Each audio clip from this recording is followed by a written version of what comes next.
All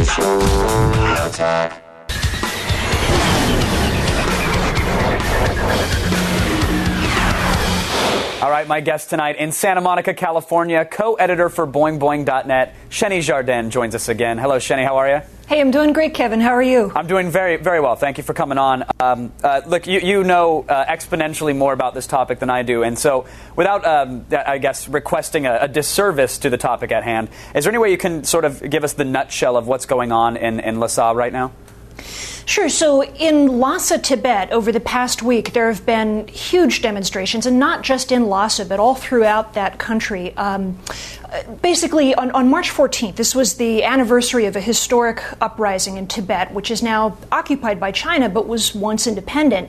And those protests turned bloody when China sent in troops and police, and the protests spread all over the country. There are many, a lot of these are actually sort of led by monks and nuns who they're sort of like the arbiters of ethics in Tibetan culture. They don't just sit on the mountains and meditate. They deal with issues of social justice, too. So you started hearing over the weekend and seeing like phone cam reports and phone cam videos. Right. YouTube lit up with so many videos of the protests, and then almost immediately you saw the headlines change from the protest to the fact that YouTube was being banned by the Chinese government. Well, that and the fact that the videos covered monks, nuns, and lay people being shot by Chinese army and police in places all over Tibet. And the protests were really all over the world, too, also in the Tibetan refugee communities in India and other parts of the world.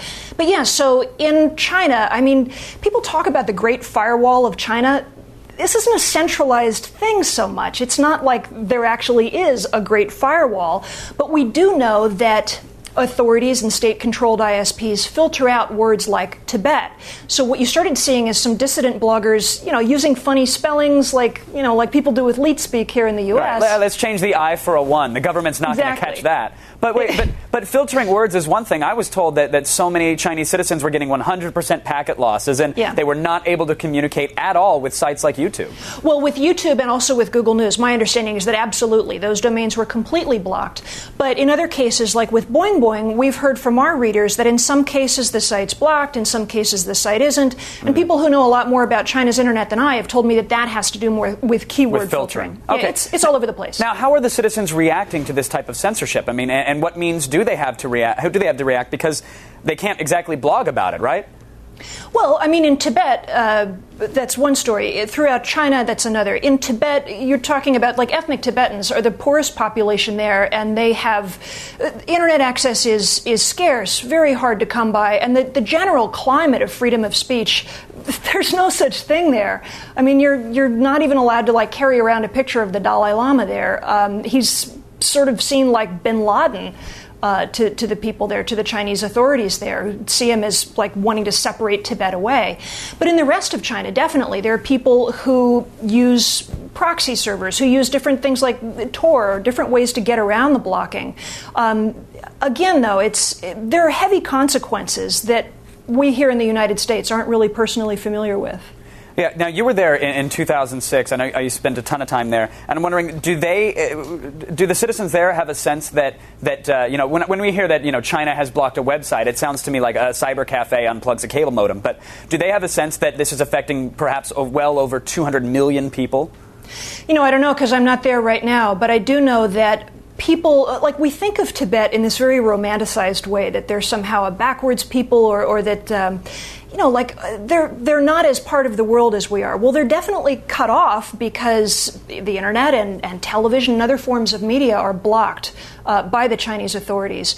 But they're very much hungry for information about sovereignty, about human rights, and very much wanting the rest of the world to hear their story. The internet is an important part of that. How far, Sheni, do you think this cat and mouse game would go with the Chinese government if, say, any site that posts a link to the YouTube video or posts a write-up of what's happening in Tibet, I mean, they can't pull the plug to every site on the internet, or can they?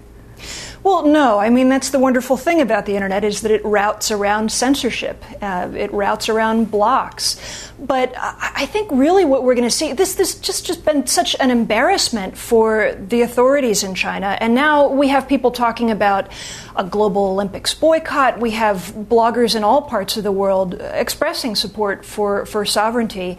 I think this is going to get a lot more interesting. But unfortunately also, there are signs that things are going to get a lot more ugly and a lot more bloody for the people in Tibet on a more basic level. So, Sheni, do you see this ending anytime soon, the censorship or, of course, the struggle in Tibet?